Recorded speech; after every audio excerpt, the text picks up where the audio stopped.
Good afternoon, everyone. My name is Michael Keller. I'm the University Librarian here at Stanford, and I'm delighted to welcome you to this panel discussion about R. Buckminster Fuller's creative connections. In 1999, the Stanford Libraries acquired the archive of R. Buckminster Fuller, to date, our single largest manuscript collection at over 1,300 linear feet, not including numerous models and tensegrity sculptures of notable artistic intent in much demand for exhibitions around the world. The acquisition of the Fuller Archive set off a chain reaction of related events, including exciting new research and publications, the creation of a digital multimedia archive supported by a prestigious national grant, and several notable exhibitions, including one at the Whitney Museum in New York.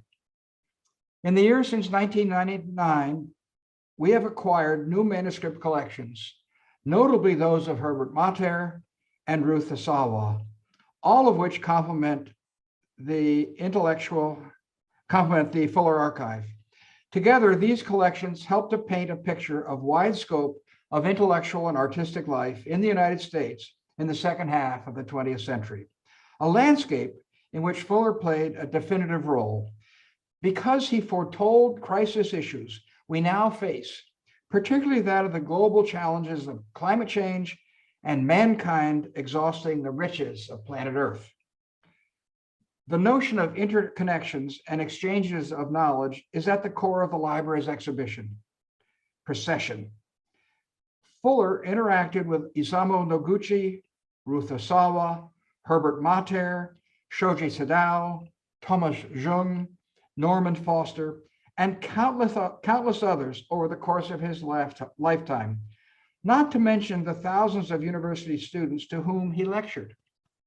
These interactions affected his thoughts and informed his work, just as Fuller helped to reciprocally shape and affect the thoughts and works of others. Norman Foster commented meaningfully on Fuller's influence over the decades in an interview published just this week in the Financial Times. I'm quoting now. In the 1960s, we were talking about saving energy and recycling, sparked by Rachel Carson and her book, Silent Spring, and Bucky's operating manual for Spaceship Earth. All of these were the birth of the green movement before they were talking about green architecture. And another quote, I am indebted to my mentors, to people like Buckminster Fuller, who I was privileged to work with in the last 12 years of his life. I have been very fortunate. Despite the present sense of disconnectedness brought by the COVID-19 shutdowns and the global political discourses speaking across but never to one another, tonight's event brings together speakers and spectators from across the country in an atmosphere of creative exchange with the help of technology. Although Stanford's campus remains closed to the public at this time, we will have a digital exhibit complementing the physical one, Precession, available at our website within a few short weeks. And we invite you to explore it and others at our digital showcase website at the URL exhibits.stanford.edu. With my warm thanks to our panelists for their participation, I hope you will enjoy today's panel discussion. Over to you, Xiaoyun. Thank you very much for that introduction. My name is Xiaoyun Chu. I am the former assistant curator for the Fuller Archive at Stanford and currently a faculty member at San Francisco State University. I'd like to welcome you all to this panel talk. I'll start our program today with a land acknowledgement. Then I'll very briefly introduce our panelists and we'll launch into our discussion. Land acknowledgement. We recognize that Stanford sits on the ancestral land of the Muwekma Ohlone tribe. This land was and continues to be of great importance to the Ohlone people. Consistent with our values of community and inclusion, we have a responsibility to acknowledge, honor, and make visible the university's relationship to Native peoples. Before we get started, I know there's several in our audience that worked directly with Buckminster Fuller during the course of his lifetime. I'd like to stress that although our exhibition focuses on a few creative relationships that are well documented within our collections, such as with Isamu Noguchi, Herbert Motter, and Ruth Asawa, Fuller had dozens, if not hundreds, of important colleagues and collaborators in addition to these. This exhibit merely scratches the surface of what we hope becomes a much larger and ongoing conversation about the power of creative connections. Our panelists include Eva Diaz, Associate Professor of Contemporary Art History at Pratt, Dakin Hart, Senior Curator at the Noguchi Museum in New York, Danielle López-Pérez, Associate Professor of Architecture at the University of San Diego, and Fred Turner, Harry and Norman Chandler Professor of Communication at Stanford University. Joining me as moderator will be Roberto Trujillo, Associate University Librarian and Director of Special Collections at Stanford University Libraries.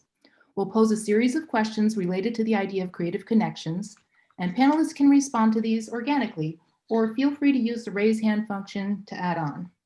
At the end of the discussion, we'll have about 15 minutes for question and answer, and you can type your questions in the chat, audience.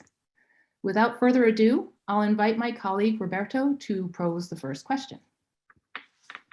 Hey, you guys, this is going to be a fun session. The questions are not complicated, but they can result in an answer that could be a lecture in a class by any one of you. So we have to be careful, but it's really, really creative. And so the first question is a statement first and then the actual question. In this exhibit, we have used the word precession as a metaphor for the reciprocal, creative, and philosophical influences that individuals exert on one another.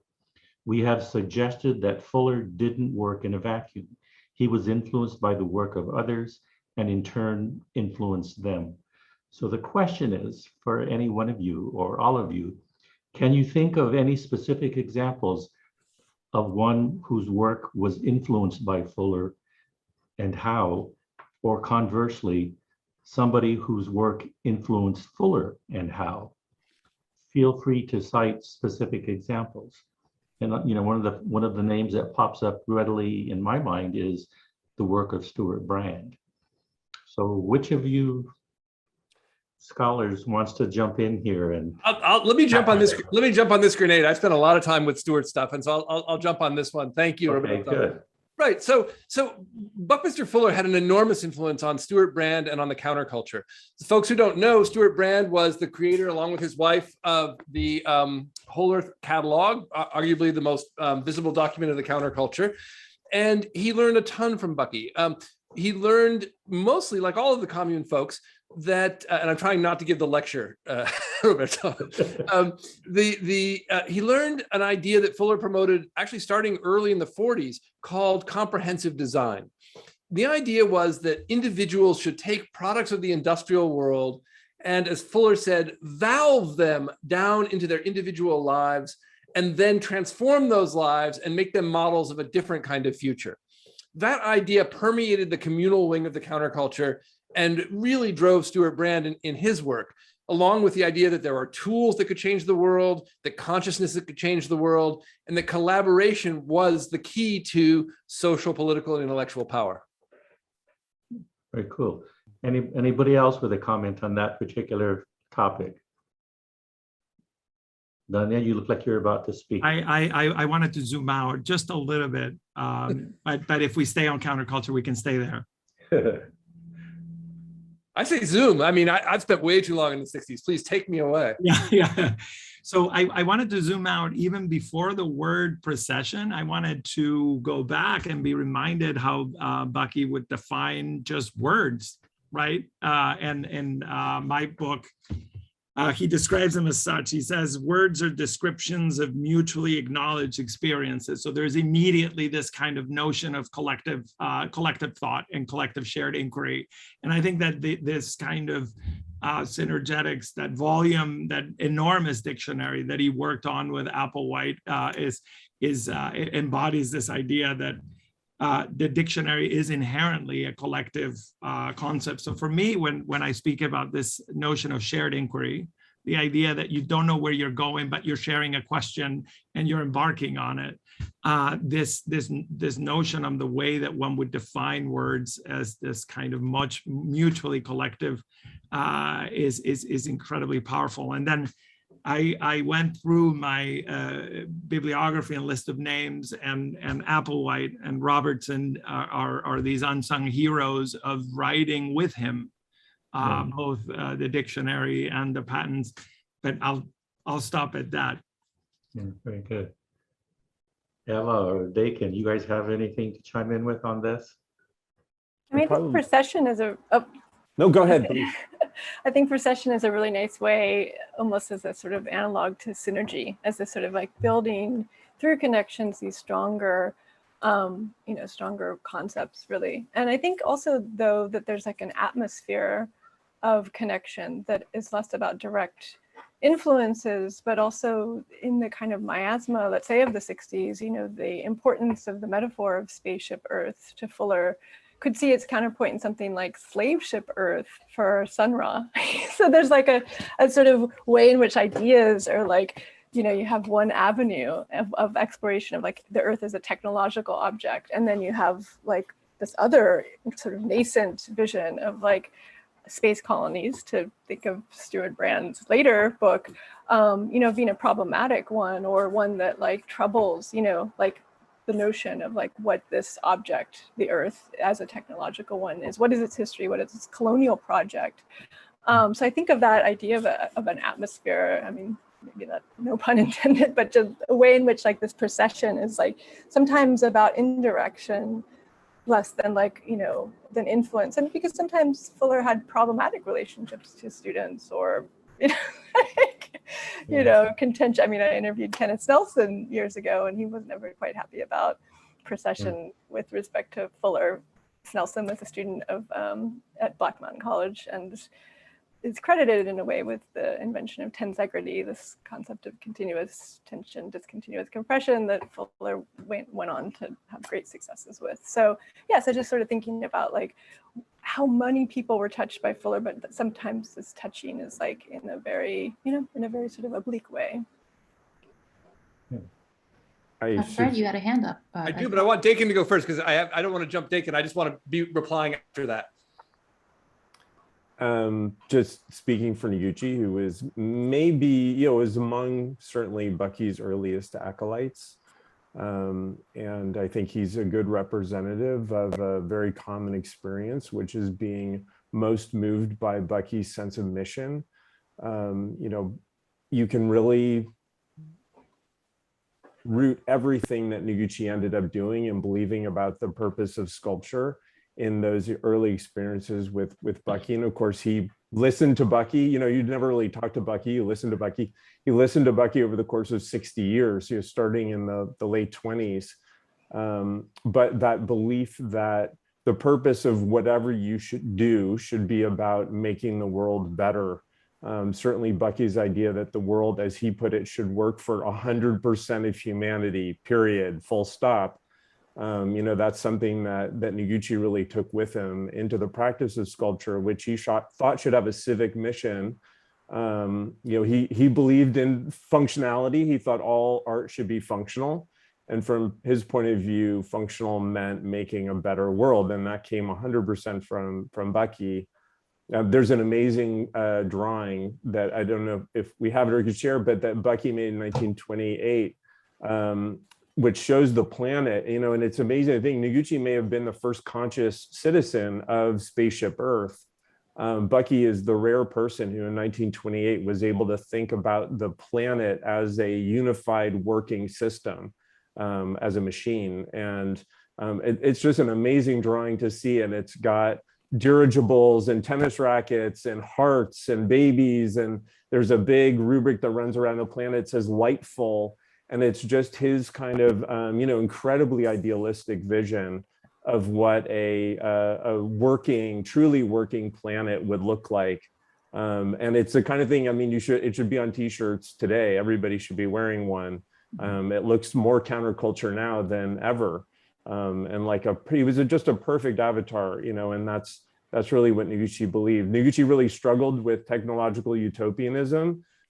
He had some real crises of faith.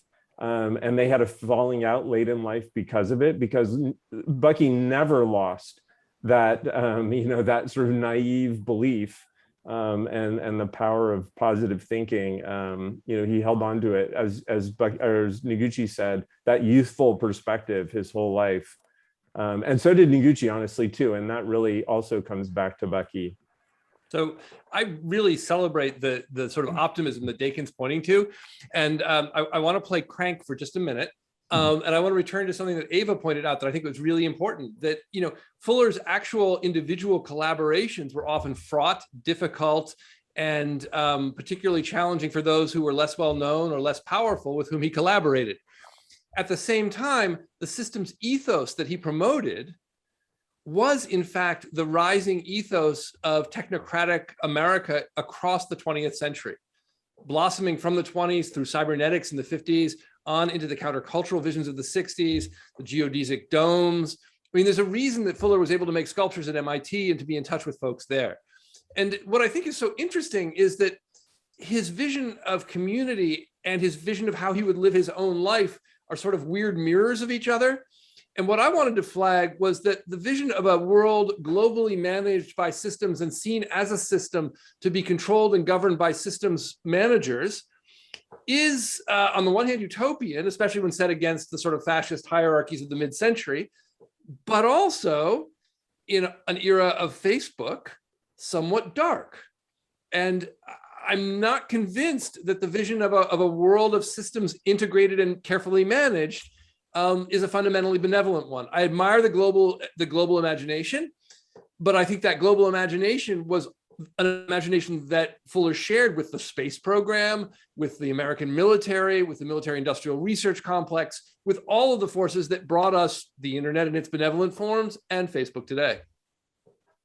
Oh. Yeah, that is definitely our next class.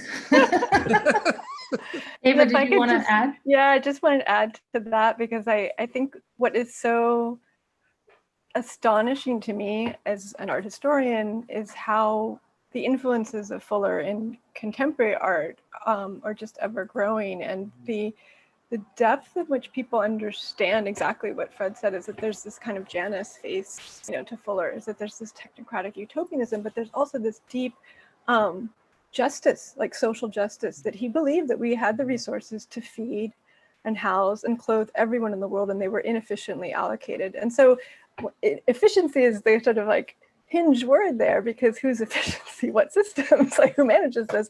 And that gets us into all, sort of forms of control and, and hierarchies and management culture. But there is still just that deep sense of change, like that his whole thrust of, creativity was rooted in a social justice mission. And I think that is just such an important thing to take away, or that many people today, we're in like we're like in generation 6 or something of Fuller, like influence. I mean, it's like you can sort of chart like how it's, how there's just waves of people, trying to grapple with his legacy. But I think that continuity of really seeing that you have a stake as an individual, as a college student, let's say, in really being able to like make a difference in the world. And of course, his outreach at universities and colleges was one of the main reasons why there was that, like, let's say, second wave of Fuller, Fuller euphoria in the 1960s, was that he was a relentless proselytizer for his vision. But it really did have a lot to say to people about their role in the world and how they can change it. It's also worth pointing out just that his thinking about systems was complex and distributed. I think there are many fewer sort of fascistic overtones in his sense of how those things should be designed and organized than in somebody like Le Corbusier, where, a lot less command and control. Bucky was more sort of cheer and motivate. He wanted really, he believed in individual action of, 7 billion human beings. He didn't really think that he had all the answers and should be dictating from on top. And just to add a footnote, and I completely agree with what's been said. The legacy of the Whole Earth catalog is in this culture of manuals, and what is extraordinary is the paradox, right? You have manuals that are absolutely utopian and about self-help and about dropping out. And then you also have a whole other universe of manuals that are absolutely pragmatic. And I keep thinking of people that have for years continued to reconcile this idea of systems thinking and the material world in the most absolutely pragmatic way. And I keep thinking of people like Ed Popko, for instance, or Joseph Clinton, that in the middle of these manuals that had this really utopian ambition, we have a deep sense of pragmatism. And I always, wondered about, and I want to ask the rest of our panel about this notion of the Bucky, the pragmatist, right? The absolute pragmatist, and pragmatic to the nth degree takes you to this, complex notion of interconnectedness. And rather than thinking, this is either utopian or evil, right? I wonder if there is this sense of, in this big breadth of manual thinking, right? What's the role of pragmatism in here to reconcile that paradox, right? I mean, I think of Fuller as like the most amazing ad hoc architect in the history of the 20th century. Well, I think you could say his relationships themselves were pragmatic. Yes, yes, and absolutely to the nth degree, right? So having close relationships with the military, and at the same time having close relationships with its opposite, right? Counterculture. And I think that paradox, is that based on, it's an impossible paradox to decipher, but is it utopianism or is it pragmatism? Yeah.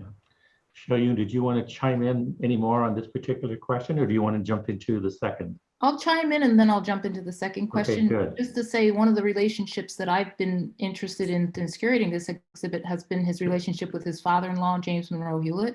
Because it was a very early relationship in his life, comparatively speaking, when he was in his 20s and he had married Anne Hewlett Fuller. And James MonroeHewlett at the time was very well established in the New York architectural scene. He was one of the people who implemented the mural in Grand Central Station, a giant, gorgeous celestial sky type of mural that he was, instrumentally involved in designing and implementing.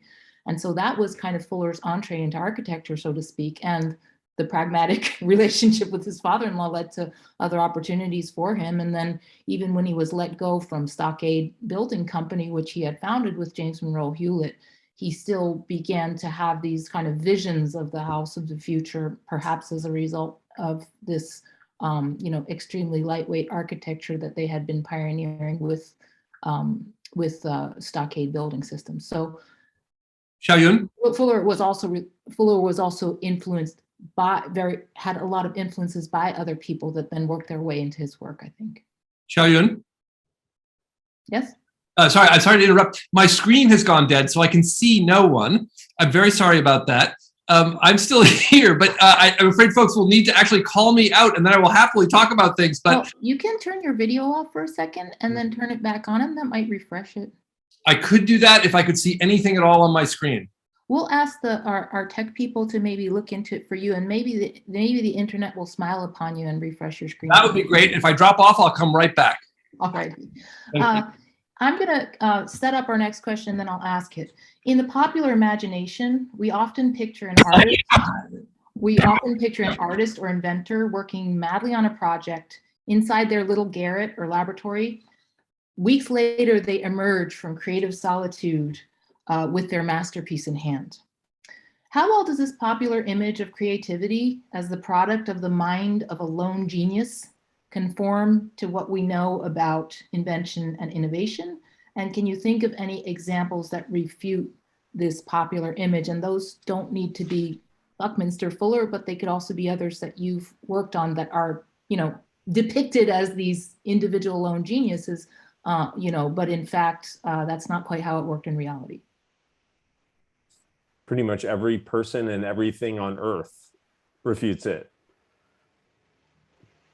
Yeah, I'm thinking in particular of the book New Views on Buckminster Fuller that Fred also contributed to. And there's a great article about Bucky's Annus Mirabilis, written by another Stanford professor, actually, Barry Cates. And, there's this myth about this year that Bucky went silent and came up with all these inventions and kind of, locked himself up in a garret and, was just, having all sorts of ideas, but the archival collection doesn't support that. In fact, the archival collection suggests that that was actually, he was socializing with other people, he was meeting with other people, he was having conversations and friendships and social engagements, and he was also being super duper creative. But it almost suggests that there was some benefit to being seen as having this annus mirabilis year, when in reality it was in many ways a year like any other.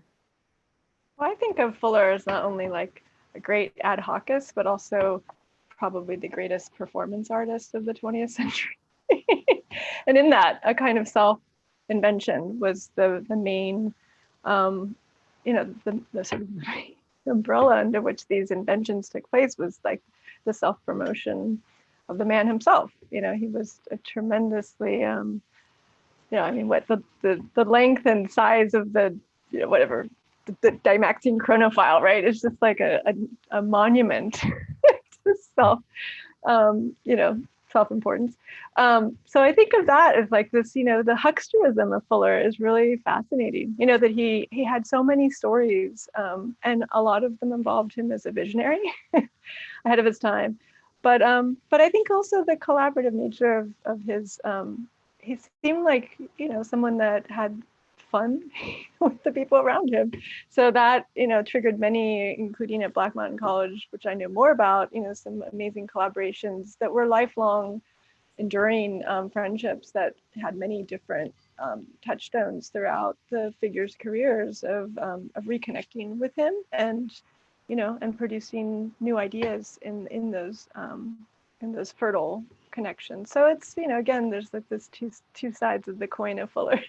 You have this seemingly like massive ego, and then you have this very generous spirit in terms of a collaborative, or often giving credit to people, or just like creating connections, as your show uses the phrase creative connections, but really, being able to foster like a zone of I guess like true creativity, like being able to think the new, like a sort of like systemic break from the crisis of the present in his idea. Yeah, I love that phrase, that break from the crisis of the present by thinking through that utopian future. Danielle? Yeah, I love those images of those early images of Black Mountain College, where he has the manuals on one hand, and then the model is not rising, right? I mean, that there is something, that there's this space between the kind of empirical nature of the instructions and the experiment, and then what is happening. And building on that, I was very curious to find out, focused on his teaching, I was very curious to find out syllabi, course descriptions, methodology, right, as a kind of a rigorous, and there's very few, and there's actually very, very few, and the ones that I did manage to find dating back to Black Mountain College were revised even on the page, right? So that you would start out with 4 phases of research, and then these things are scratched out, and then they move on to 7 phases of research, and then it moves on. And when I was working on the material that had to do with invention and intellectual property, I was surprised to find his definition on this notion of natural processes, and so lifelong observation of nature, right, as the basis for one of his definitions of invention, right? So that even in the having the opportunity to say that an invention is, attributed to a single person, he never once does that. He in fact turns it, inside out and says that it is actually about observation. It is actually about collaboration and collective thought. Yeah, that's a great point. I don't think any one of those geodesic dome at Black Mountain was put together by one person. They usually have 7 or 8 people collaborating on that. Yeah. Dakin, Fred, anything to add? I'll jump right in, and it's good to be back. Thank you. Yes, welcome. Yeah. Sorry about that. I just went whoosh into outer space and back home again. I wanted to just talk about the dome at Black Mountain College, because it was built within a social milieu that had a kind of utopian social vision, right? So Black Mountain College, and if you've covered this while I was away, forgive me, but Black Mountain College was a place that was meant to produce a kind of community in which people could become their full selves by designing an environment within which they could live. And the dome was something that he both developed there, or at least tried to build there, and then went on to instantiate that vision in government-sponsored displays for the next decade at least. And I think that one of the reasons that the hippies picked up the dome was precisely because it seemed to provide an architecture within which they could make themselves anew. And that vision is a straight out of Black Mountain College vision. One of the joys of the work that folks on this screen have been doing around Buckminster Fuller is it reveals the sort of thread that runs from that utopian mid-century 40s moment through the 60s to our own time. And I think that's just a really neat historical thing that folks here have been doing. Yeah, definitely, because we think like the 60s is a thing, and then the 80s is a thing, and post-war was the thing, right? But they're all kind of the thing like grows into the other thing. It's kind of synergetic. Yeah. Any other comments? There's a great Tristan Tzara line that thought forms in the mouth. And that's true for some people, for sure. I think Bucky was one of those people. A lot of Bucky's thought required an audience because it developed in those insane lectures and conversations. Noguchi wrote that Bucky always talked to me as if he were addressing a throng, and that is, he was always lecturing, and he had an extraordinary memory. So he would lecture and then remember what he had said, and that became a lot of the writing. So there's a big part of Bucky's brain or way of thinking that required an audience. I'm a huge fan of his molecular metaphors. He called Noguchi another free radical or a random element. And I think that the Fuller's sort of version of, they had an old-fashioned version of collaboration, which was really just friendship, talking. Noguchi called it mutual interest. But they're like buzzing electrons, and buzzing electrons excite other electrons. And I think that's how Fuller functioned. I mean, no question, of course, he wasn't an island. He was a voraciously consumptive person, and then obviously had this extraordinary way of synthesizing it and repackaging it, as Danielle said earlier, into an entirely new language, which really struck everybody that he dealt with. One thing that struck me about the legacies of Fuller from the 40s, 60s, let's say the Biospherians, the 80s, is that they were all artists. And I think that the comprehensive designer, not all artists, but let's say like Drop City and let's say, The Happening at Black Mountain College that Fuller acted in and then had a lifelong friendship with John Cage afterwards. But this amazing way in which comprehensive design, this artist artist scientist hybrid figure, really it fell the reception of that was really falling so much in the sort of the sphere of arts, and that even though some people like the Biospherians, we don't think of them as they were a theater troupe to begin with.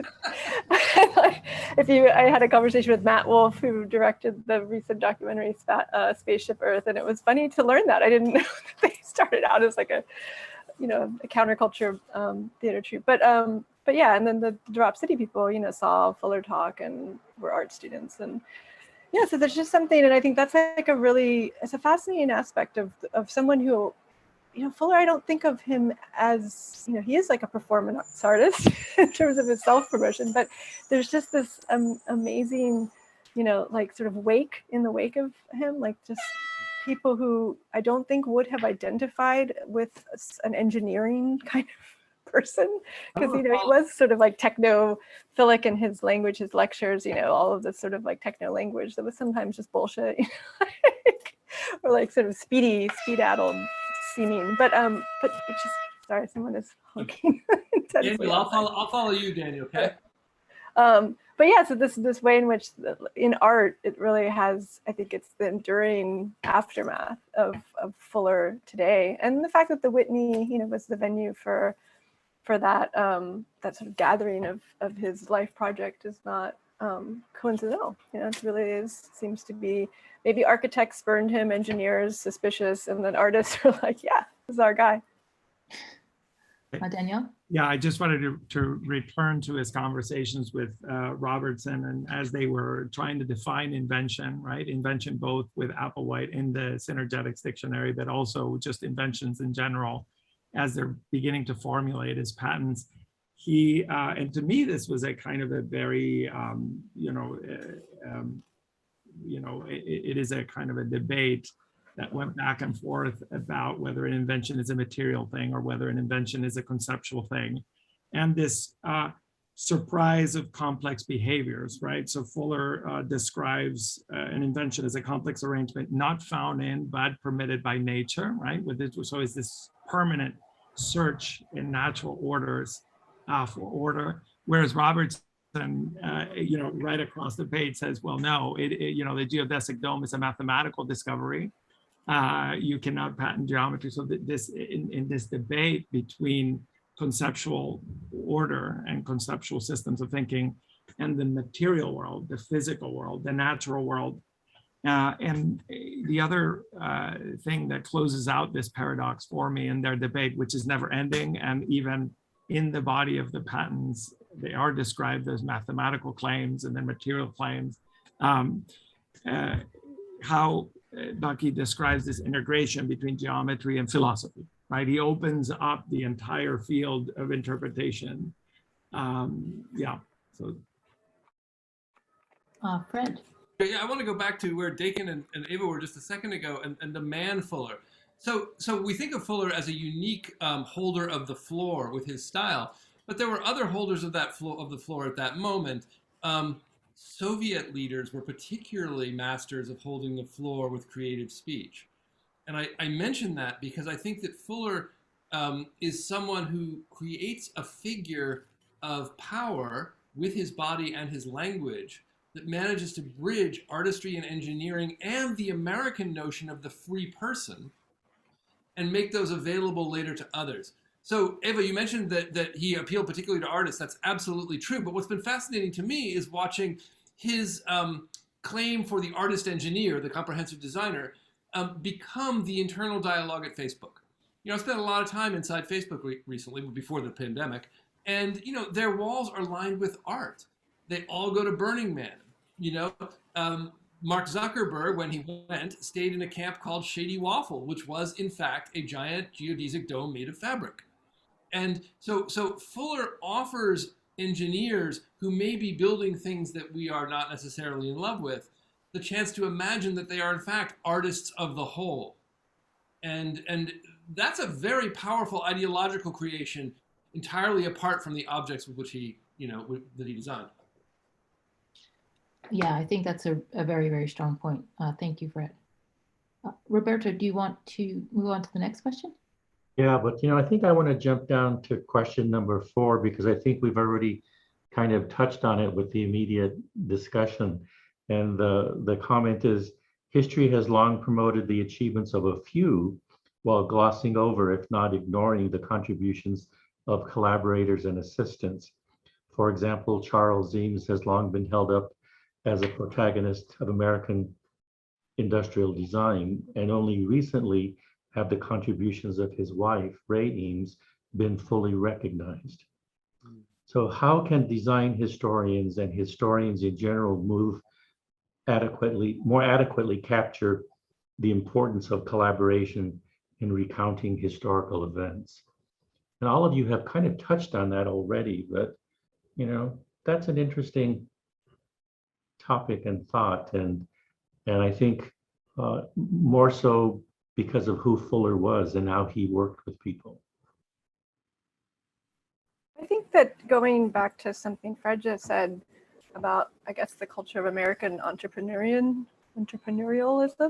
of which Fuller was a great proponent, patenting everything he possibly could. But I think, this, as Fred, as you're talking about, this paradoxical vision that's of technology that's really familiar to us from Silicon Valley, which is like this rhetoric of self-actualization and profit as social benefit. And that comes out of the counterculture, as many people, including yourself, have written about. But it's like it really is this it's a very tendentious idea, and yet it becomes the mantra, of our overlords, and literally becoming overlords like SpaceX and Blue Origin run by white tech billionaires who profited from the deregulation of capital and the lack of taxation on these corporations.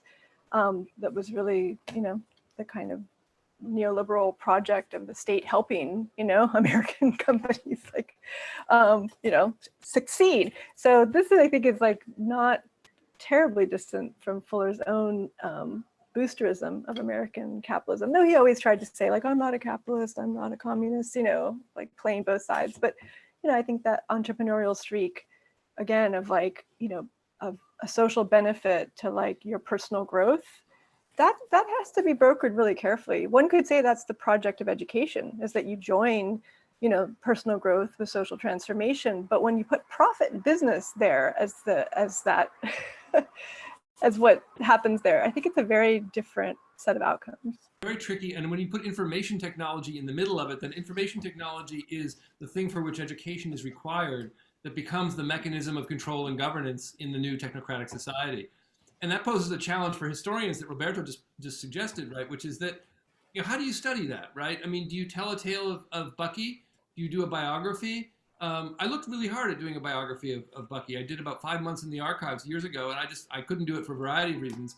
But I think that, Roberto, one of the things that the collection actually points us to is the need to widen our lens just a bit and tell stories about scenes.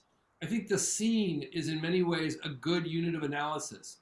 So you can have the scene at Black Mountain College. You can have the scene when Fuller's at home and struggling.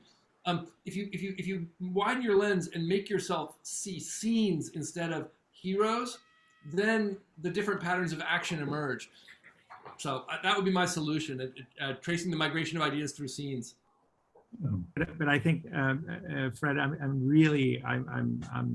really captivated by your notion of this artist of the whole, right? This desire to understand the entirety of the thing and how much that drives. And when Bucky was trying to do this, he was then working backwards, right? If there's a greater understanding zooming out, then you could work backwards and have every piece, not determined by that whole, but at least, unpredicted by it and so on. And what we see today, and that's why I found that your comment was so right on the mark, is this understanding of the whole and co-opting it, right? Or at least not know what to do with the whole, right? And that's why we keep working backwards. Yeah.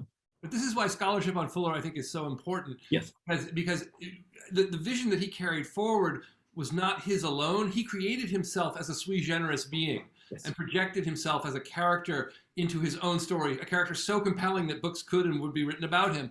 But his vision of the whole was something that he in fact shared with Norbert Wiener in a variety of ways, with the systems theory guy von Bertalanffy, with John von Neumann in a lot of ways. And it's also something that he carried through from the kind of era of his great aunt, Margaret Fuller, the sort of mysticism from that period. So by my sense, Roberto, again to your question, is by reintegrating Fuller into his context, we can appreciate the uniqueness, the idiosyncrasy of his own achievement, while at the same time understanding that he's the bearer of a set of social visions that have had an enormous impact on us today. Yeah, I think we might be able to go even further and say that the creation of this notion of the artist of a whole was very much filling a personal need for him, because he had such a understanding of technology, appreciation for it, because he's had such a spiritual dimension through the transcendentalists and stuff like that. Those were the very thing he had to wrestle with himself and create this narrative which would integrate things for himself. And that, maybe was, scratching an itch for so many other people as well. The other things like the self-promotion, et cetera, et cetera, et cetera, you can debate about that, but the creation of the artist of the whole was in many ways a necessary personal integration at first, I think, which probably would happen in his later 20s, early 30s. But I think that holistic thinking is that's such a pertinent aspect of him today. I think of the sort of Donna Haraway, like staying with the trouble. Like there's a lot of pessimism about what some are calling the Anthropocene, about climate change, about ecological injustice. And a lot of that pessimism is being channeled into escape scenarios of artificial ecologies by white tech billionaires. And climate injustice, is something that he was concerned with. But I think the holistic thinking of really being able to, to have a stake personally in the social, it's like, it's not so much the artist of the whole, it's like the kind of the generosity of really imagining ourselves as the sort of like the shepherds, I guess, or like the caretakers of this planet. And though it had effects, in its kind of techno-utopian way of thinking of the planet as a technological object, I think it's still, for him, he felt like we obviously bore responsibility for destruction, and holistic thinking is really the only way out. And I think that's really one of those, amazing and inspiring aspects of his career that's still so stimulating to many today. It's just how it really gives us hope.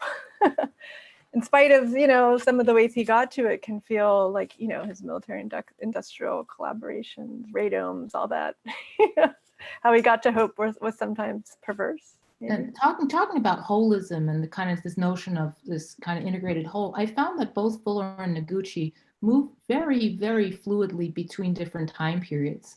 They would talk about things that happened with the ancient Romans, and then they would talk about what might happen in the future. And I think there's even like a video clip on YouTube where Noguchi says, I don't particularly belong to the present or the past. I'm always kind of borrowing and working through these different things. And if Fuller in his own writing, he'll start out with some example of the, of these ancient mariners and stuff like that. And then he'll start talking about the future. So, there's just scope of what they were thinking about was not, was already in its way very holistic and very contextual. I don't think they saw themselves as like this thing that I have to do today, but more like what will my mark be in a much broader swath of history. What I have found particularly intriguing is, having the archive at Stanford and knowing what the critical reception that Bucky had when he was alive. And then we're now seeing this new reading, this second critical reading, and it's coming from, freshmen who are doing 10-page papers, and it's coming from you guys who are scholars and professors and practitioners. And there's this continued interest in Bucky, and there's this continued search for how he did what he did and with whom, and he was influenced by people, and he certainly influenced people. But this new, and what I call a new critical reception, is a vindication, if you will, for the work that I do as head of special collections and acquiring archival materials for this continued study. And for Bucky, it hasn't stopped. It hasn't slowed down at all. And with all of the work that you all have been doing, that's evidence of that. And so I find that just intriguing. And if you go back to the Black College Mountain days, or if you go back to the influence of his parents or his father, all of that, people are still looking at it 50, 60 years later. I think that's particularly cool. I feel totally vindicated having this archive at Stanford. And by the way, we are so grateful for all the work that you do, Roberto. I mean, I have to say that out of all the, every time project after project, I mean, I am just taken aback. Well, it's like, Bucky, it's not me, it's me and a whole bunch of other people. And everybody in your team. Yes, of course. Yeah. And I'm reminded of Lars Muller describing that Fuller was his mentor, although he never met him, that years later, and giving what artifacts got him, involved in this relationship. And I feel the same way. Yeah. And it starts with you and your team, Roberto. So it is clearly my role to throw a little cold water on this moment. Yeah, do it. Sorry, yeah. I thank you also, Roberto. Roberto, you, I think, almost single-handedly made half my career. So but what I wanted to tag was this notion of the artist as a whole, of the whole, and the inside cover of the Whole Earth Catalog, in which Stewart Brand says, "We are as gods, and we might as well get good at it." And that vision of being a god, of suddenly having, through technology, capacities that were not human capacities even a single generation or two ago, that I think is the condition that our students inhabit. And I think it's a condition that people want ancestors for. They want to know, where do I come from? Where does this world in which I'm hypermobile and have to collaborate and learn to work on teams at the D school come from? Who was there? What is this made of? And I think it's the same thing that's the same element that drew the hippies toward Fuller. You know, the same moment they're saying don't trust anyone over 30, they're bringing Fuller to Hippie Hill in his Phi Beta Kappa key and black suit to lecture to them.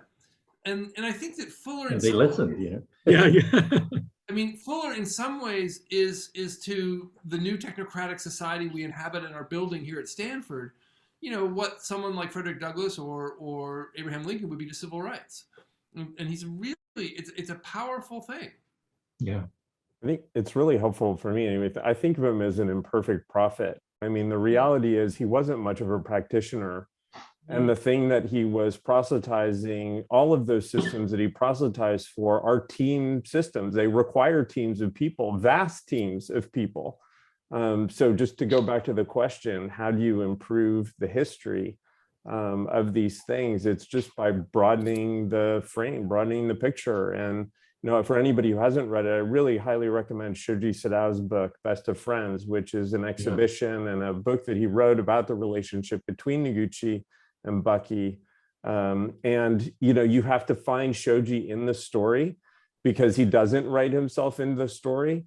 But Bucky is the one who designed the Montreal Fly's Eye Dome. You know, Bucky's idea, obviously, but Shoji's hand and Shoji's engineering and Shoji's architectural and design skills that made that thing happen. And all of the ones that followed, those all came out of Shoji's brain and Shoji's hand. Yeah. You know, so it's worthwhile to try to, there are stories out there that broaden the picture, and it's worth going to them and looking at them and listening to them. I can't help, I mean, throwing some more cold water here. I can't help but be troubled by the unabashed vision of world building and like this kind of autogenetic notion that humans have authored nature and that we can geoengineer it to our needs. And that is, He didn't believe that, though. I mean, Bucky didn't really believe that. I don't think, you know, Brand. I mean, Bucky's idea, but we can't blame Bucky for everything that Stewart Brand said. I'm thinking of the "we are as gods," you know, and I think those you know threads of influence are, of course, as Fred knows acutely at Stanford, as you all know at Stanford and the Silicon Valley environs, you know, we all know as whatever as Instagrammers. Bucky's idea of the perfect machine was a sailboat. You know, and a sailboat can't move an inch or steer a course without wind. You know, it is entirely reliant on nature. It is in perfect sync with nature. It has to be, or it isn't a thing. It has no meaning without nature, without wind. You know, and that, I think that is much truer to Bucky's actual true position than that we are God's point of view. I guess it is always that sense that the understanding of any whole, right, for Bucky always raised questions, right? Whereas now we have these capsules that go up as a way to see a whole that, you know, how much of it do we control? How much of it do we want to control? I'm going to join the cold water brigade here just a little bit longer. You know, the Dymaxion map is nothing but an opportunity to develop a fly's eye perspective on the globe. It is a chance to have when you stand and look at the Dymaxion map, you are in the rocket ship looking at the whole, finally, according to Fuller, properly arrayed. With no distortion. Finally, true sight, right? Of course, given Fuller's visual issues, I'm seeing, which is the fact that he's providing us true sight is a thing. But there's a second piece that's embedded in Eva's comment that I do want to touch on, and it's gender. I mean, Fuller was in many ways a prophet of masculine reproduction, which can be accomplished through devices and does not require women. And Fuller was famously cruel to his wife publicly, and we haven't talked about that, and that's a thing. And I just want to kind of get that on the table, that some of the cultural category, the ideological category that his life came to represent, carried with it gendered patterns of power that we might want to disown today. Well, Yeah, and I use think the it's word important to remember- autogenetic, you know, like It's also important to remember he was born in 1895. No excuse. You know, I know, but there were patterns in there that carried over, I think, you know, over the course. You can say that there was a mold, you know, there were different impressions that has been made on him over the years, despite his ability to sort of talk to a particular generation. I do think that there were impressions made on the behavior that were from much, much, much longer ago. And that's not an excuse. That doesn't explain the behavior, just as it doesn't explain anybody's behavior today. Just to going back to the question, that's one of the reasons I wanted to do this exhibit, not actually centered around Fuller. I really, really wanted to see, you know, his most important contribution, as Dakin said, he's not the greatest architect necessarily, was his impressions that he made on other people, his distributed influence of, you know, hundreds of, if not thousands of people that have listened to him, that had used him as a model, derived some inspiration for him, felt more whole as a result of having to listen to him, right? That's a like weirdly, you know, powerful contribution that is not in the form of a building or an electronic device or a book or something like that, right? I know that we're going to want to move on to Q&A pretty quickly, so I'm going to just throw this last question out there, and we may not spend quite as much time on it, but all of these questions have just engendered such a great discussion. I want to thank everybody in advance. And just for our audience members, we will be opening up to Q&A, so feel free to chat those questions in just a few minutes. In an age before email, social media, YouTube, or Zoom, our Buckminster Fuller made dozens of phone calls every day. He answered hundreds of letters per month and maintained an extremely hectic travel schedule. If Fuller was alive today, do you imagine he would embrace social media? Or was the immediacy of that connection to his audience essential to his influence?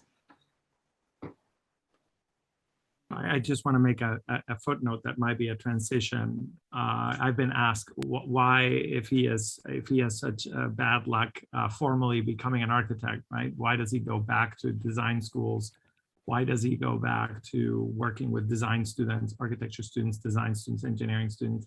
And I think that it's hard to explain to the outside how this model of shared inquiry works in the studio, right? In the studio space, as you know, a group responding to a question collectively that we don't know. And in that sense, to go back to this final question, can we have studio practices digitally, remotely?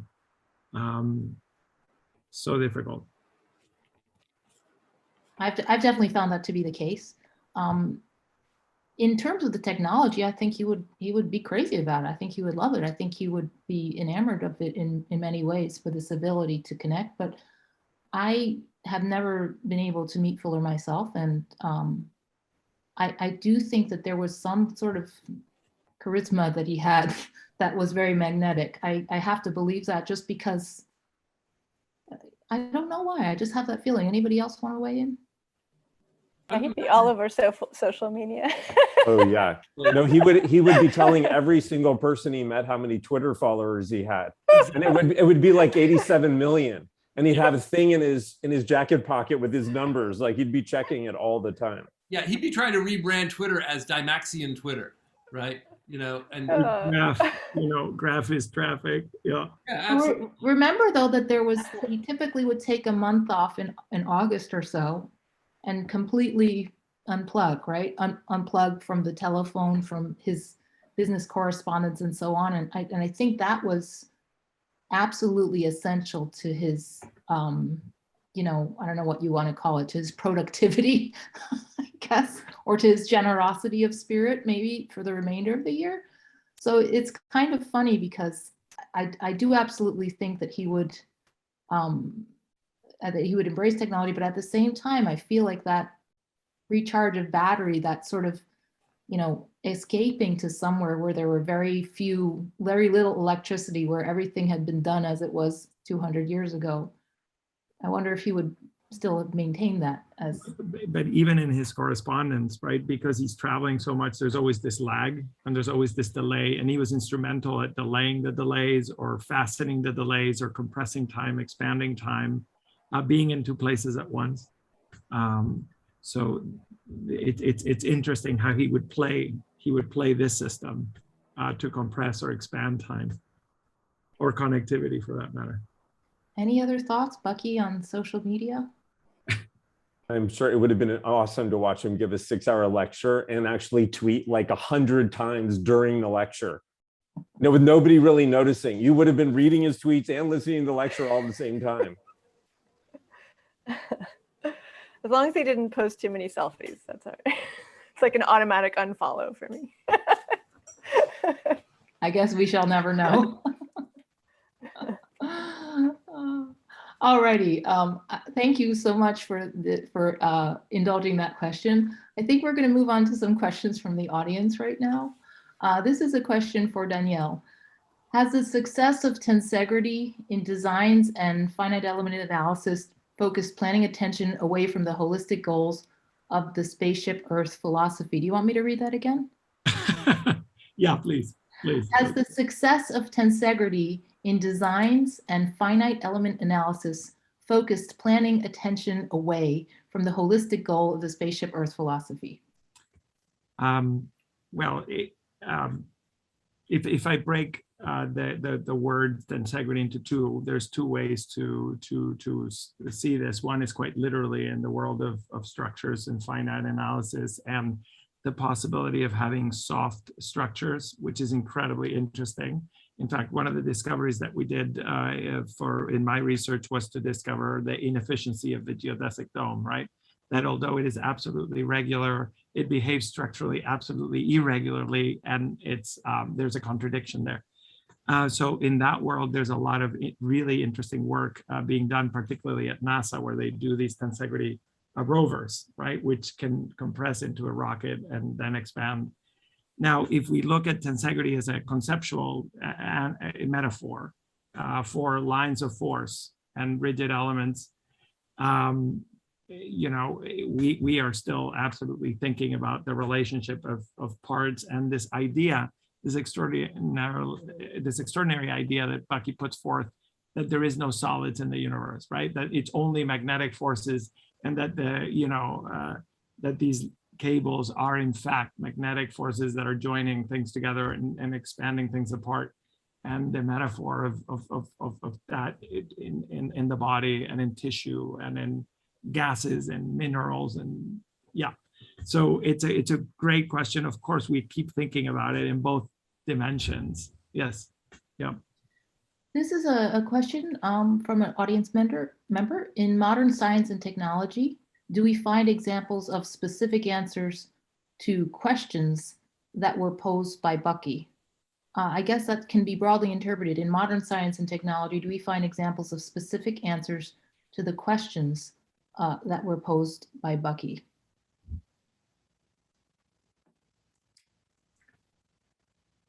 There is a section in the archive, if I remember correctly, where Applewhite was following these discoveries and had clippings, you know, in Science magazine. So for years and years and years, I guess what kept him alive to be able to bear this energetics dictionary was the idea that some of these questions were actually transcending disciplines. And there's a section there. I don't know very much about it, but I remember seeing it. Yep. Anybody else? In modern science, do we find examples of specific answer to questions that were posed by Bucky? Well, I think Fred had just briefly touched on it before, but this almost notion of an interconnected world has knock-on effects, right? So that's maybe, you know, TBD, I guess. Please discuss the relationship between the discoveries, works, artifacts, and the sacred, between architecture and technology in Bucky's sense, and the sacred as the characteristic of the universe for Bucky. In that, I'll go back to that drawing that Dakin had mentioned. You can find it pretty easily. Let me see if I can find a picture of it, but it's kind of the globe and light and babies and heavens and earth and technology. They're all sort of interconnected, right?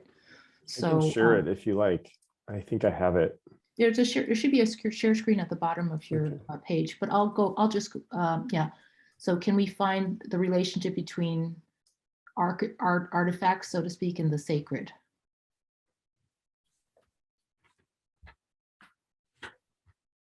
Time, exquisite light, time, slow matter, time. Metal mechanics, and time, fellowship, production. Yeah, and you'll notice there's also a church in there, Yeah. if that makes any difference between the idea of spirituality. Maybe the proper forerunner for Buckminster Fuller is actually the poet Blake. There's something really on the edge of madness, especially in the 20s and 30s Fuller. And those drawings and the 4D time lock stuff, the house that could descend from the sky and be dropped like a needle into the earth, those are all the kinds of visions of a global interconnection system that Blake had, and is beautifully drawn, if not with the Christian context. And one of the things that I find most interesting is, at least as far as I know, not the Christian context, maybe I'm wrong, but what I find most interesting is the way that Buckminster Fuller's designs are taken up now for the spiritual practices of technologists. So Burning Man is all geodesic domes and people talking about being artists, artist designers, comprehensive designers, artist engineers. And I find that sort of fascinating. Yeah, or I would suggest also to look back at the work of the transcendentalists. Yeah. I mean, in some cases, the transcendentalists were very hands-on. They were the ones that established these, communal farms and went to go live on them because that was a more spiritually pure life. I mean, fast forward to the 1960s and the kind of communal hippies, you can see shades of it there. But if you read some of the writings of Margaret Fuller, I mean, there's some pretty heady stuff in there, connecting life, spirituality, the future, the past, the present, and so on. That's not a great representation of it, but it is, mixing everything together at once, so to speak. Along with that, maybe if I could just jump in with the kind of metaphysics of the dome in particular, and that rhetoric that Fred alluded to. But I think there's also something about the dome that exceeds the limits of a kind of sacred in its metaphysics, and that one sacred might not be someone else's sacred, and the real sort of lasting or proliferative nature of the dome was that it was one of the kind of rare democratic architectures of the 20th century, and that people felt that they could participate in building, literally do it, learn it.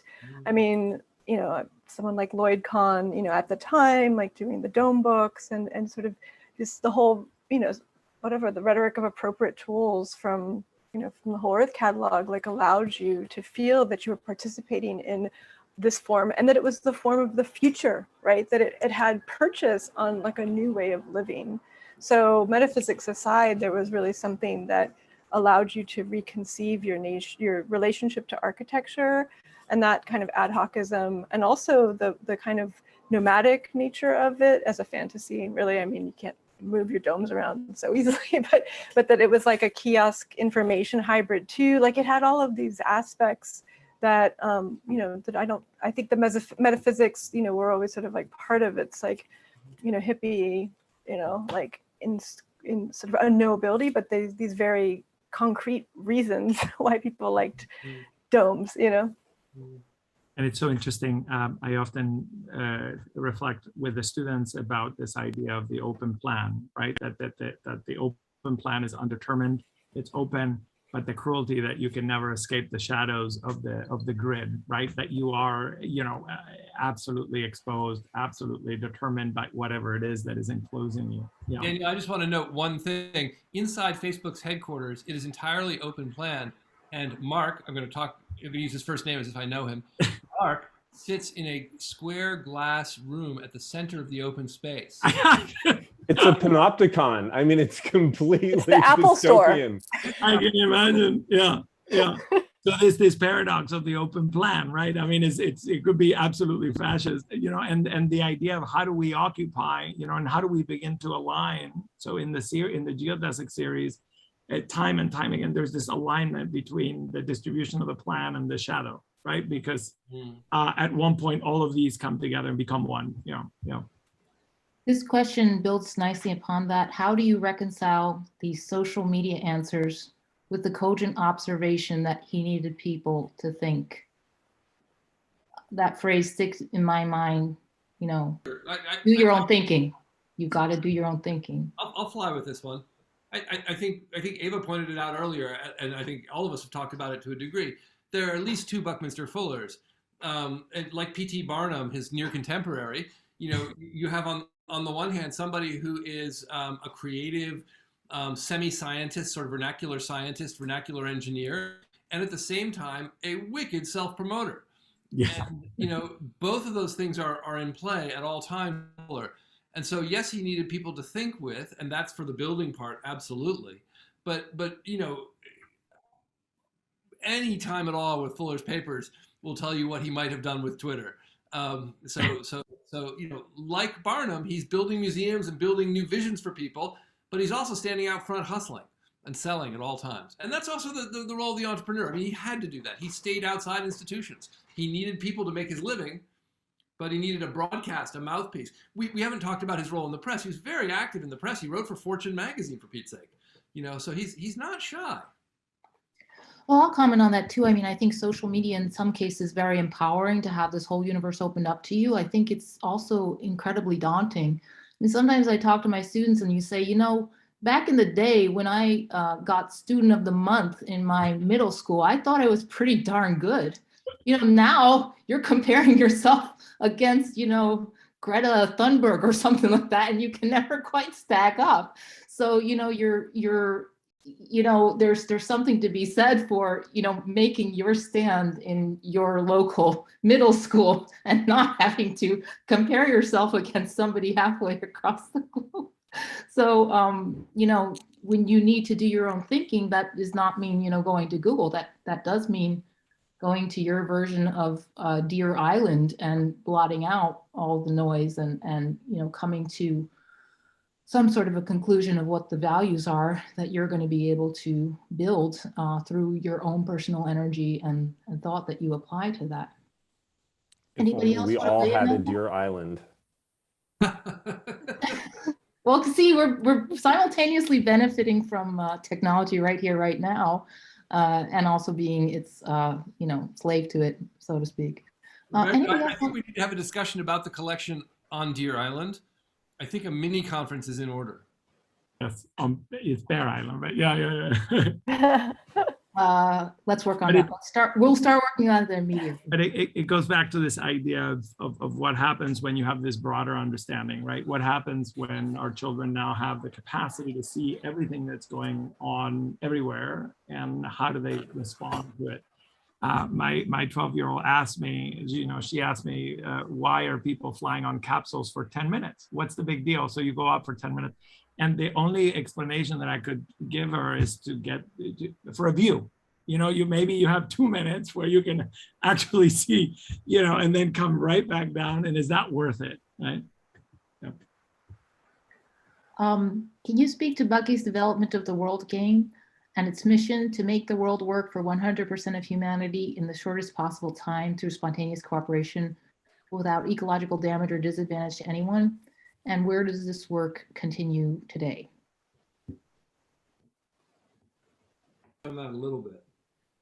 So I'm not deep enough in the world game, and I think, Danielle, you might be the right person to answer this. Where I see the world game connecting is as a kind of vernacular playing out of a process deeply underway in the military-industrial complex. You know, wargaming and gaming was the dominant mode of planning inside the government in the period when Fuller was developing the world game, and had been for 30 years. The world game, in some ways, is a democratization of a technology, of a learning technology that was central to military-industrial planning, just as in some ways the geodesic dome was a democratization of, you know, a structure that he first patented to sell to the military for radomes. And so that's how I read it. I think then as now, the primary work going on in that tradition is not going on in the vernacular space. It's going on inside large military industrial institutions and corporate institutions. I think that's where gaming lives today. And I think one of the dreams that he sold, certainly the counterculture, and many of us today, is that by playing our own games, we can have the kind of impact that those at the centers of power have.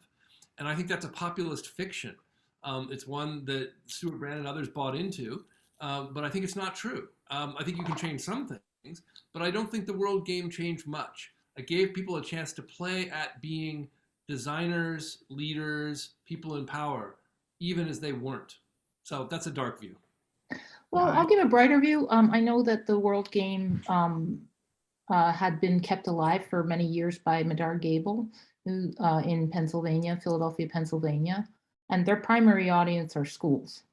So they really are, I mean, not necessarily training people for the military industrial complex, but more how do the impact of decisions that are made here are going to influence other people. If you think about, as somebody had never even really thought about that before, I think that can certainly be a window into, I'm not the only person on this planet, right? There are other people and there are going to be other effects. And from, let's say, however much paper or plastic I use this year, that's however much paper or plastic somebody else might not be able to use. And obviously that's an oversimplification, but for the purpose of a kid, that's kind of the starting point for asking those kind of questions. So you guys can look into that. Medard Gable in many ways took on the torch of the world game. After the world game, I mean, he hoped to connect it to the geoscope as a data visualization tool in which you would have like a live and dynamic display of all of the variables that you could plug in from your database, And so that we see in digital globes, but I think that the larger proposition of dynamic forms of mapping and information display is really important. I mean, I was on a panel a couple years ago when Mark Wigley did a show at Columbia on the world game, and Laura Kurgan, who teaches there, was talking about, her work in mapping as an artist. And I think it's a very fascinating avenue of thinking about how to represent the Earth and what stakes you have and what variables you use from the database. How is the database created? What gets shown and how is it shown? And that, I think, was part of the proposition of the world game. But, talking to some of these folks about just like what it was in practice was like a bunch of punch cards in Philadelphia sitting there.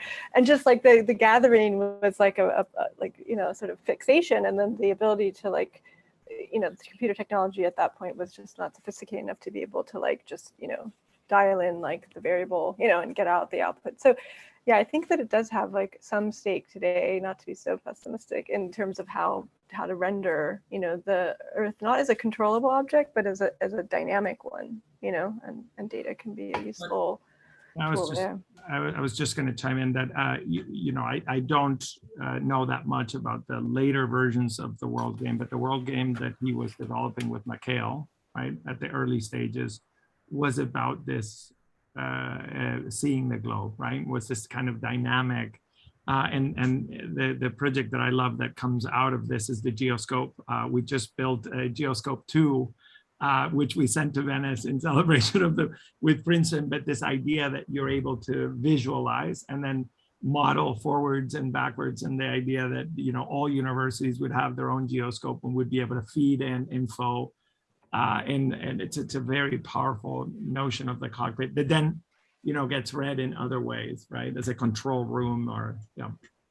So I wanted to note that the vision that you describe, Eva, of the world game system as a dynamic system, a dynamic mapping system that can then be interacted with, it's shaped a number of things, certainly in the digital world, particularly shaped the CyberSign project in Chile, which was an effort to develop a centralized control room with feeding maps that fed into it, within which a team of Chilean politicians could govern the society. So that's an actual and fascinating instantiation. Yes. Yeah, and just to Eva's point about what are we measuring, what are the inputs to that? You guys remember a few years ago how they figured out what's the gross domestic happiness product or something like that? What precisely are we measuring here? And I think Bhutan came out pretty high on global. They were trying to measure wasn't it Bhutan that was trying to measure their gross national happiness? So what precisely are the metrics that we're measuring and why, and how might we measure other metrics? within a world game type context or scenario. For purposes of time, this is going to be our last question, and I think this one will be a nice end cap to us. And then we'll have just a very brief comment and link to our exhibits program. And before I ask the last question, I just once again want to thank all of our attendees who are coming to us from all over the globe, and as well as to our panelists. So the question is, I'd love to hear more about your reflections on Fuller's use of the term precession.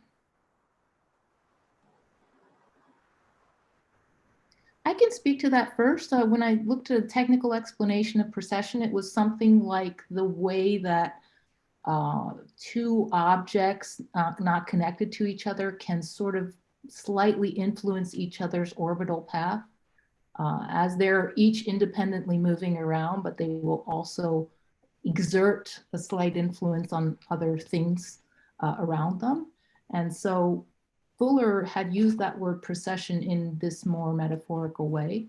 So he says, you know, we cannot have one without the other, for example. So there is some almost unmeasurable influence between two things when they're in the same time and space. Anybody else want to comment on the word precession?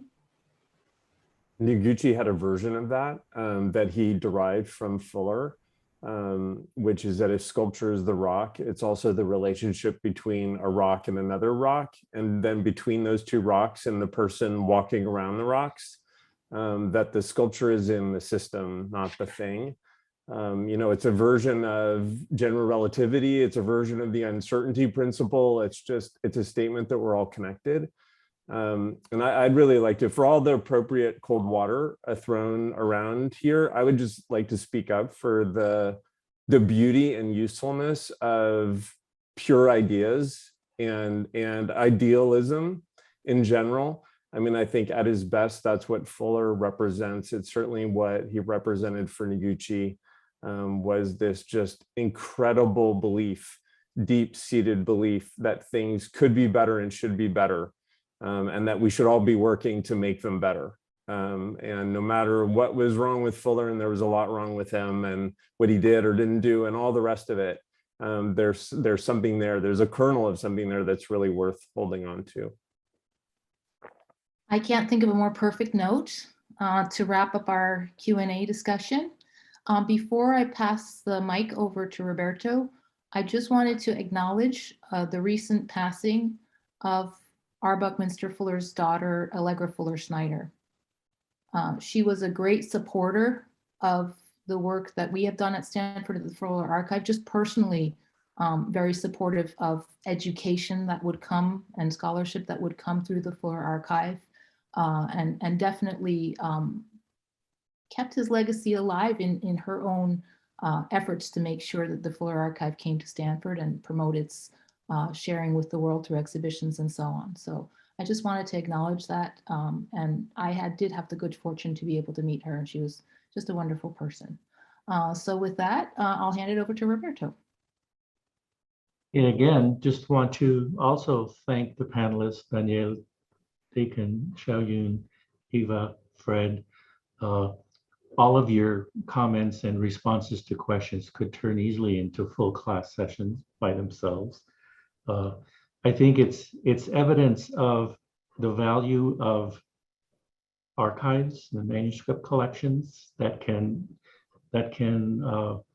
allow a continued critical reception, a continued questioning of people and their motives and their methods and their relationships with other people.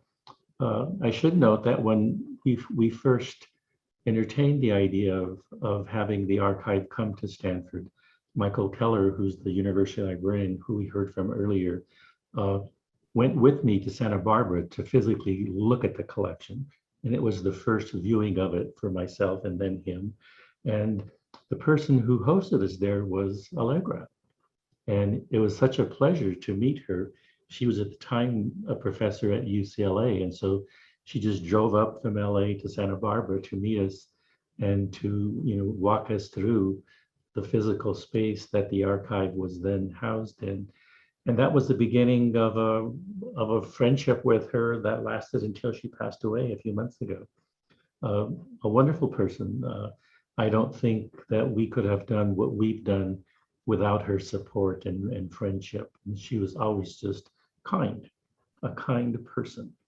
Her son Jamie was also involved as an executor for the Fuller estate, and he's the first person that I met with at Stanford to discuss the possibilities of having the archive come here. So to the estate and to Jamie and to his late mother, thank yous to them. We also had close relationships with Shoji Sadao and with Thomas Zung, who have both influenced what we have done at Stanford with this collection. Shoji we also lost not that many months ago, but Shoji and Thomas came to Stanford regularly to help us, think through what to do and how to do it and how to make the collection something that could be exploited by students who were undergraduates or by students who were graduate students or by visiting scholars from anywhere around the world. You should know that at Stanford, the Fuller collection is probably the most popular collection that we've got and probably gets the most use. There's lots of, and I get to meet most of the people who come to study with this collection, and that's been an absolute pleasure. It's just something that I didn't quite expect. I expected it to be an important collection, but I didn't expect that it was going to get the continued reception that it has to this day. And that's pretty cool. I remember meeting Daniel for the first time, and he was just so excited about getting his hands into this stuff that it was quite amazing. And he has remained a friend for several years now, and sends his students up here, and Xiaoyun sends her students, and Fred has his students come. And so we just get this continued reception for people critically looking at Fuller, not to do hagiography stuff. They're critically looking at what he was about and what he thought and what he did and who he worked with and who worked with him. And so this exhibit and this panel was sparked in part by a request from Norman Foster and his wife Elena Ochoa Foster. They're celebrating the 25th anniversary of Ivory Press, and Ivory Press has done major artist books, including one on Isamu Noguchi. And so this relationship just continued. And so there are a number of other exhibitions around the world that are focusing on the relationship between Fuller and Norman Foster and Isamu in different ways. And this exhibit that Xiaoyun and Deirdre Fuzel put together and curated, designed, and installed is our response to that. And I think that's quite cool. And that Xiaoyun took time from her teaching and her own research schedule to work with us on this was just a real pleasure for me to be witness to. She was a major figure in working with the folks who did the Whitney show some years ago. She was working at that time full-time with us. And so she probably knows the Fuller archive better than most people. Anyway, Xiaoyun, thank you. Deirdre, whose screen is not, on the screen here, did incredible, design work for this show as well. And Mike Keller continues to support all of the work of Special Collections, but he's been a particular fan of the Bucky archive and all of the people that have come to Stanford because of it. And so thank you all. It has been an absolute pleasure to listen to you guys talk and comment, and I hope you come back to Stanford to continue to use this incredible collection. So, very good. Thank you, everybody, for attending. Thank you very much. Thank you. Thanks. Bye. Thank you. Thanks, Right. Marcel. Thanks, Xiaoyun. Thanks, everybody. Thanks, everybody.